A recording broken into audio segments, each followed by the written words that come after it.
네, 일단 뭐 여러분도 아시다시피 아침장에 비해 가지고 금일 우리나라 장세는 좀 많이 밀리고 있는 그런 상황입니다. 뭐 여러 가지 이야기할 것들이 조금 많은데 관련 사항들은 조금 이따 이야기하도록 하고 일단 미국장부터 한번 살펴보도록 하겠습니다. 뉴욕 증시의 3대 지수가 도널드 트럼프 대통령의 세금 개편안 기대로 장중과 마감가 기준에서 사상 최고치를 다시 한번 보여주는 모습이었습니다. 미국 경제 정책에 대한 투자자들의 낙관적인 전망들이 계속 이어졌기 때문이라는 그런 분석들이 많죠. 뉴욕 증권거래소에서 다우존스 산업평균지수는 전장보다 142포인트가 올랐네요. 2041포인트 거래를 마쳤고요. S&P 500 같은 경우에는 12포인트 높은 2328포인트 기록을 했습니다. 그리고 기술주 중심의 나스닥 지수는 30포인트 가까이 오르면서 5763포인트의 거래를 마쳤습니다.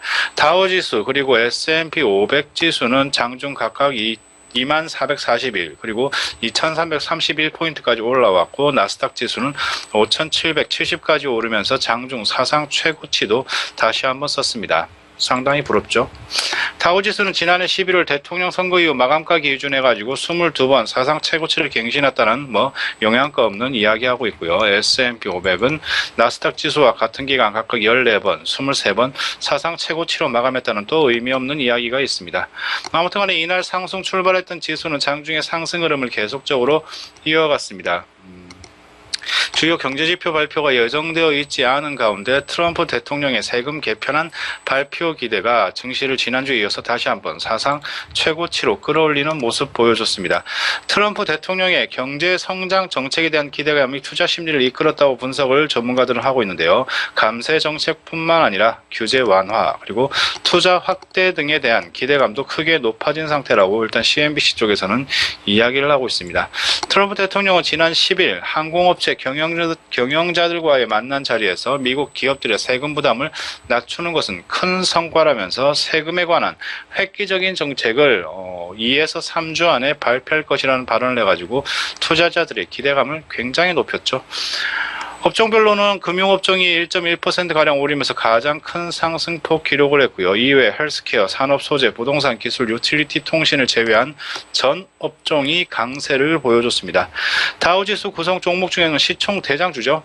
애플이 133.29달러로 거래를 마치면서 마감가 기준 사상 최고치를 기록을 했고요. 애플의 주가는 2015년 4월 말 기록한 장중 최고치인 134.54달러에도 바짝 다가섰습니다.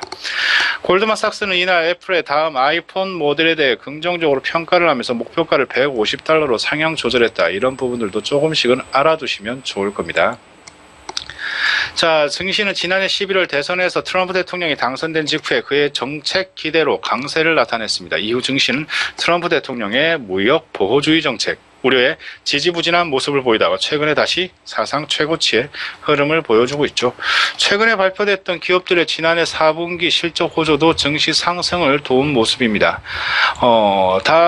투자자들은 일단 다음날 예정되어 있는 제니 옐런 연방준비제도 의장의 의회 증언에서 다음 기준금리 인상에 대한 단서가 나올지에 관심을 집중하고 있죠. 트럼프의 정책이 실제로 경기를 부양한다면 연준은 예상보다 빨리 기준금리 인상에 나설 가능성이 있다는 분석도 나옵니다. 아무튼 연준은 지난해 12월 통화정책회의에서 올해 3번 기준금리가 인상될 것으로 전망을 했고요. 다만 많은 전문가들이 트럼프 정책을 둘러싼 불확실성이 여전한 상황이기 때문에 현재로서는 연준의 금리 인상 시기를 정확히 가늠하기는 어렵다고 진단을 하고 있습니다.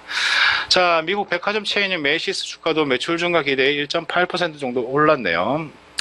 전일 투자 전문지죠. 밸런스는 메이시스의 주가가 잠재적인 매출 증가로 50% 상승할 수 있다고 전망을 했고 버라이즌 커뮤니케이션즈의 주가도 무제한 데이터 상품을 재도입한다는 소식에 0.9% 하락을 보여줬습니다.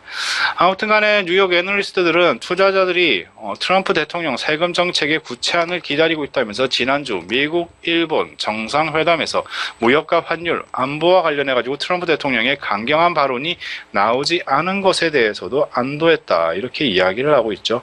로버트 파월이 보스턴 프라이빗 웰스도 시장은 조만간 발표될 트럼프의 세금 계획에 낙관적인 전망을 가지고 있다면서 증시에 좋은 소식이다 이렇게 얘기를 했고요.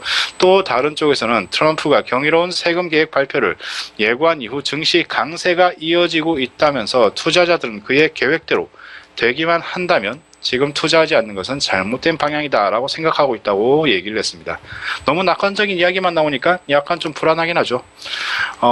일단 아무튼 간에 14일에 예정되어 있는 제니 옐런 연방준비제도 의장 의회 증언의 발표에 주목을 하셔야 되겠고요.